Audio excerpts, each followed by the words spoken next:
It was a request for somebody to do a gun collection video. So I thought, okay, well, today's a good day to do it.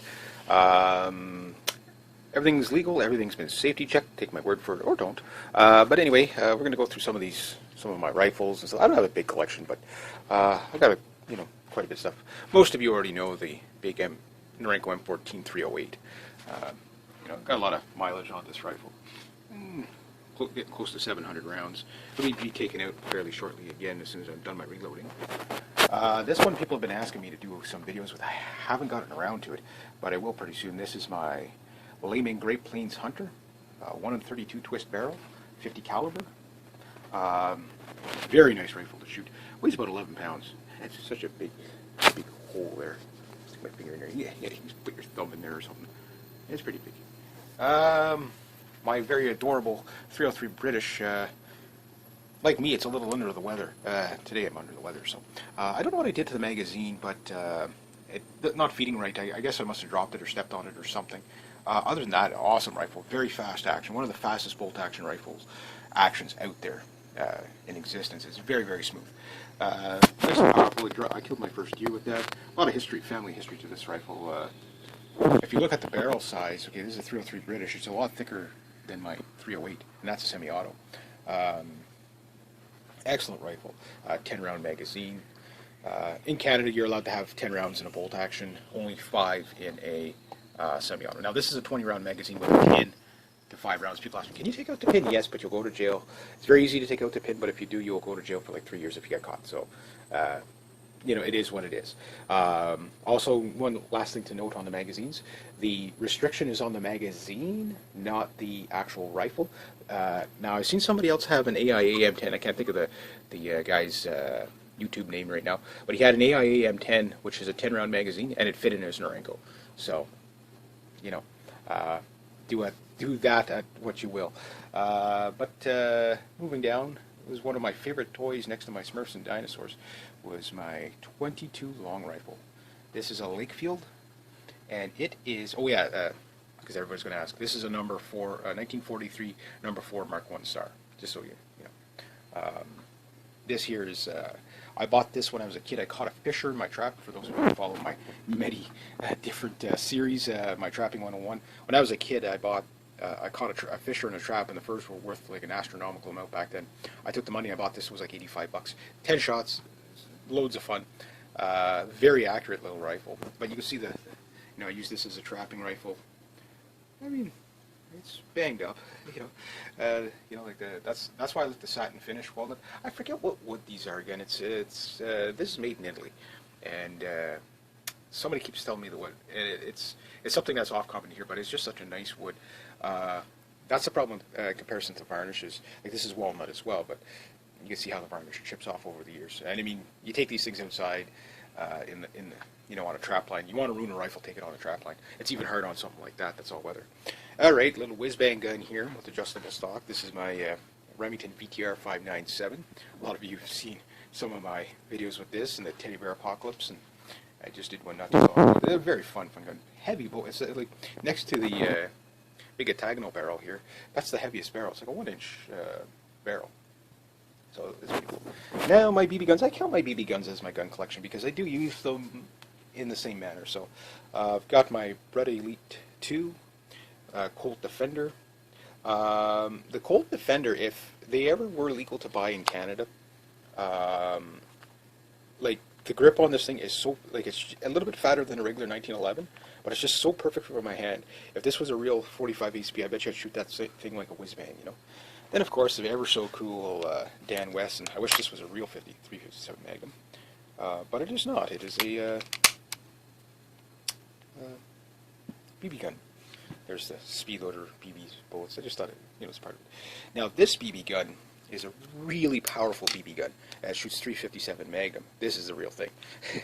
And this is my latest edition, the Lima Super Comanche, or Lima Comanche. The Super Comanche is the 44. This is 357 Magnum, 38 Special, Lima Comanche 3. Don't know what year it is. Probably late 70s, early 80s. Very low mileage. I've put more mileage on it than the previous owner. Beautiful gun to shoot. So the next question comes, what's your favorite? What's your favorite? Well, it depends on what category. I'm not going to compare the BB guns to a full-on, semi-automatic battle rifle. Out of the battle rifles, which will be the Lee Enfield and the Norenko, I would say out of quality of shoot, I prefer this. Number one, it's like way lighter. It's just, there's more power, not by much, but the Thrill 3 is a pretty, there's a lot of snot in that thing. For tactically speaking, of course, I'll go with the much higher rate of fire of the semi-auto. For hunting, well, the hunting rifles, you could count these three as the hunting rifles: the Enfield, the Plains rifle, and the Norenko. Now, when I went moose hunting, I carried that sucker around for 90 days, and probably easily put 100 kilometers on foot going to and from places. That sucker weighs about 13 to 14 pounds in that configuration. Not very fun, but it was the only thing I could mount a scope to. I tried to mount a scope to this, but I didn't have any success. I might try it again. I have the bracket for it and everything like that. For hunting, I prefer this, but the fact that I could put optics on that, it's a toss-up. But if I could put optics on this, I'd definitely keep this as my main hunting rifle. For quality of shoot out of the hunting rifles, hands down. Out of all the firearms I own, this thing has the sweetest triggers. Hey, there's two triggers on that. Why is there two triggers on that, you ask? Well, if you pull the back one, which might only, okay, that's your actual firing trigger. This is your set trigger. What this does, I'm just gonna have to do something here. Okay, so right now it's in full cock. Okay, and you heard that little click on the back trigger. I'm just gonna. Oop, I didn't want to do that, but anyway. When you pull the trigger, without pulling this trigger, you have about a 6-pound, 8-pound trigger. When you pull that, it's like 4 pounds or something. Very, very sweet. It is a surprise. It is such a nice rifle to shoot. As heavy and as big as it is, it's fairly well balanced. I mean, the weight's back here predominantly. Again, I'm used to the big boy man rifles. I mean, if you want to shoot 308, it's going to be heavy. If you want to shoot anything bigger than a 223, it's going to be heavy. But when we're talking hunting rifles, I mean, this thing, the boom out of this thing is just so fun. Yes, I will be taking it out and doing a teddy bear apocalypse with it. I think that's just going to be hilarious. I'll put a water jug behind every teddy bear, and it's those big 405 grain 50 caliber bullets. I think that's just going to be hysterically funny. Okay, so for target practice is in the rifles is basically the VTR 597 in this one, so to speak. But however, I do a lot of target practice with that. Hands down, that thing is just oodles of fun. For accuracy, this is much better. This thing is incredible for accuracy. It might not look like much, old guns like this are not that flashy and stuff like that, but extremely light. I don't know, 4 pounds, 5 pounds. I've never put a strap on this thing. Well, maybe I had one when I was a kid. Never really needed it. Very, very lightweight. The Lee Enfield's fun to target shoot with, but your shoulder does take a pounding. The Norenko, I find it doesn't kick as much as but could be the weight difference too. This doesn't really kick; it pushes. But your shoulder will feel it if you shoot, like, say, 25 shots in a day. And that's like a day's worth of shooting anyway, just to reload that. That thing, the little whiz-bang gun, the VTR. The fun factor of this is pretty good. Now, I did a gas mask shoot, and I just want to show you something. It actually scratched my stock a bit. You can see, not bad, but it scratched it a bit. So on the last one. The finish on this, I really like the camo pattern, but I mean, it was very expensive for a 22, but the looks, I love it. The 30-round magazine is not so much to be desired. The 10-rounders are pretty reliable out of it. It is ammo sensitive. This thing doesn't care. Getting back to the BB guns, favorite BB gun to shoot? This little guy here. This thing is so accurate. It's not a blowback, but it's a lot of fun. This one, for cool factor, obviously, I like this one because it's, very realistic. Favorite gun to shoot out of them all right now is kind of my handgun. I just really, really love this thing. It's just, I go to the range, I come back, it's not heavy. It weighs, I don't know, 3 pounds, 2.5 pounds. It's probably like, out of, real firearms here, it's the lightest thing. A lot of kick for that 357 Magnum. I mean, it's about half the hitting power of a 30-30 in less than a foot long. You know what I mean? So it's pretty cool. Next to that, I don't know what else I could say about them. This gun collection is probably going to change, as I go. I would like to pretty much get rid of everything with the exception of the Landfield and probably this, just for sentimental reasons. Mind you, if I found the right young lad that really wanted one, I'd probably sell it to, their dad or whatever, because I don't use it anymore. But it's the idea that I bought this when I was like 10 or 11, when I was a kid, and I did it all myself. I caught something, I worked for it. You know what I mean? And then of course, just that was one of my favorite toys as a kid. Smurfs Dinosaurs my 22, and then the 303 British. I'd shoot it, maybe a box a year or two out of it, a box or two a year, just because when I was a kid, like at the time, a box of 303 British was $12 a box. Now it's like well over 30. So that's getting a little too old to shoot, from a collector point of view, and it's also getting a little too expensive to shoot. Reload's about the same as that. As the it actually uses a lot less powder for most charges than the 308. It's a longer cartridge and it's a very smooth cartridge. Yeah, like I say, the last time I took it out, I had a little bit of problems with the magazine. Other than that, it's excellent rifle. But for target shooting, I mean, you can't beat a 22. But 22s, as fun as they are to plink with, like 22s for target practice, like traditional target practice for me is completely. No, because I mean, after you put the same bullet hole into the same bullet hole like 15 times, you're like, okay, well now what? It's like, okay, well let's see if I can do something else. So you put up a pop bottle shoot. This thing is like the king of pop bottle massacre. When I was a kid, I used to work at a landfill. I'd take this, just if there was a bear or something come along to scare them off. I never had any bears, but that I seen. But I would take like all the pop bottles. From the dump and just line up like 100 pop bottles. People would come by and they'd see like a big ridge just full of pop bottles. And it'd be like 300 pop bottles up there. They'd be like, "What the heck is that?" I said, "When I get bored, I shoot them I'd shoot like raid cans, all this stuff. Anybody that had like go to drop off their garbage. Again, this was a student job too. So it's like it was boring. Like there wasn't really much to do. It was just basically at the time, had to just kind of watch it in case things catch fire or whatever. So, I'd bring that, I'd get up on top of the shack and just, snipe with it, and, you'd set it out to 100 yards, 200 yards, whatever. You can see it, you can hit it. It's such a great, I'm going to have to do the pill bottle off the fence with this one. See if I still got that, because my friends and I used to do that when we were kids. Like, we'd go and, put a pill bottle on the fence and see who could hit it first, and you'd start off at, 100 yards, 200 yards, whatever. And I hit it a couple of times,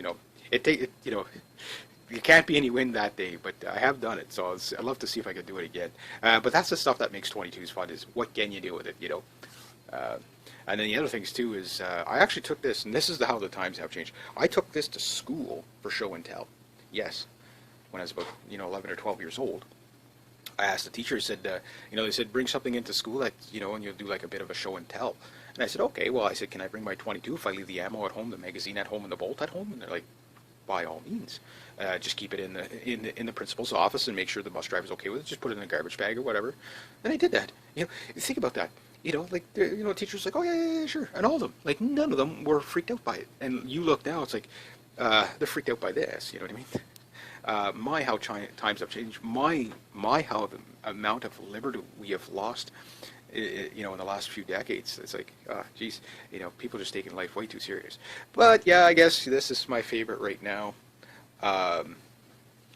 Too bad there's so much restrictions on these things, but other than that, excellent. Give you an idea. I mean, look at the 357 Magnum. It's even larger barrel than the 303. It's like it's kind of cool. And then of course you got that vented, kind of cool Pythonish look to it. Yeah, like that. But all these guns have something cool about them. Will I stick with 308 forever? Well, now that I have, I've had my restricted firearms license for a couple of years now, but this is last year was the first year, 2000, this year was the first year I bought something, mid-2013. I finally, was able to sweet talk my parents into allowing me to get a handgun in the house. Mom didn't care much, but my dad's like, he's a rifle guy and still kind of doesn't really trust these things, But I told him, I said, look, here's the deal when you get a restricted firearm. The RCMP can come and check out your collection at any time they want. I said, it always has to be locked up. I said, I'm always a safety Sally when it comes to stuff like that. So after a couple of months, he's like, oh, yeah, okay. Thanks, Dad. But even at that, like, it's like, did I want the idea of, so far the RCMP hasn't shown up. It's just they can.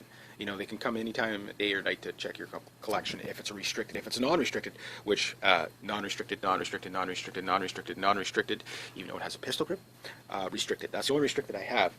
But I might flog, possibly. It's hard to say if I'd get rid of this one, but definitely I'd probably get rid of that one. See if I could trade it for another handgun.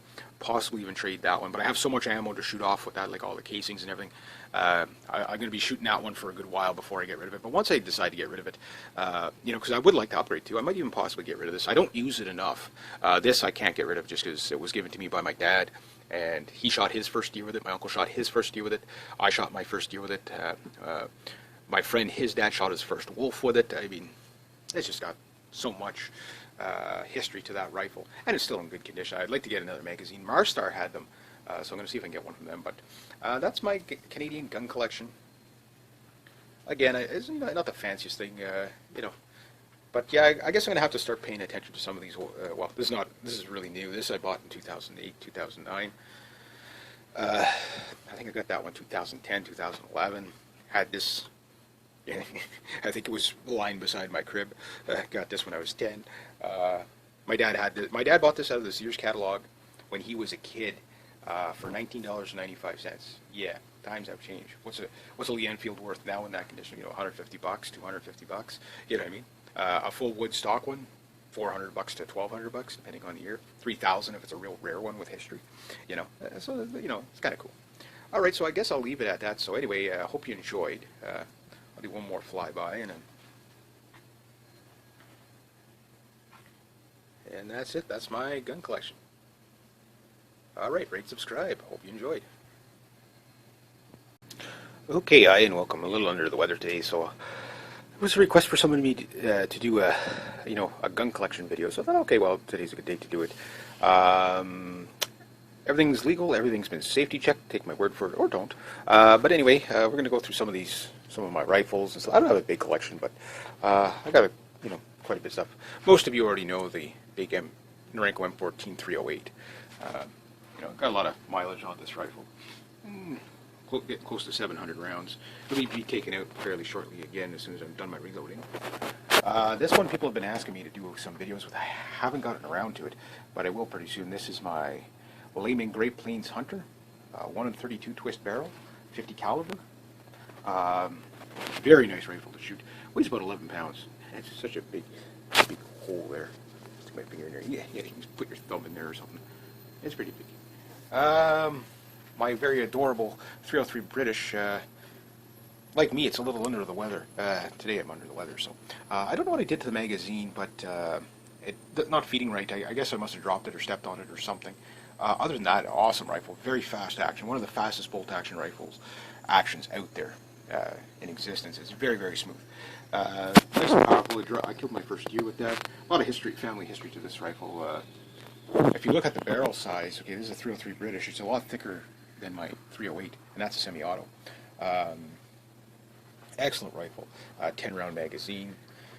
In Canada, you're allowed to have 10 rounds in a bolt action, only 5 in a semi-auto. Now, this is a 20-round magazine with a pin to 5 rounds. People ask me, can you take out the pin? Yes, but you'll go to jail. It's very easy to take out the pin, but if you do, you'll go to jail for like 3 years if you get caught. So, it is what it is. Also, one last thing to note on the magazines, the restriction is on the magazine, not the actual rifle. Now, I've seen somebody else have an AIA M10. I can't think of the guy's YouTube name right now, but he had an AIA M10, which is a 10-round magazine, and it fit in his Norenko. So, do that at what you will. But moving down, it was one of my favorite toys next to my Smurfs and dinosaurs was my 22 long rifle. This is a Lakefield, and it is, because everybody's going to ask, this is a number for 1943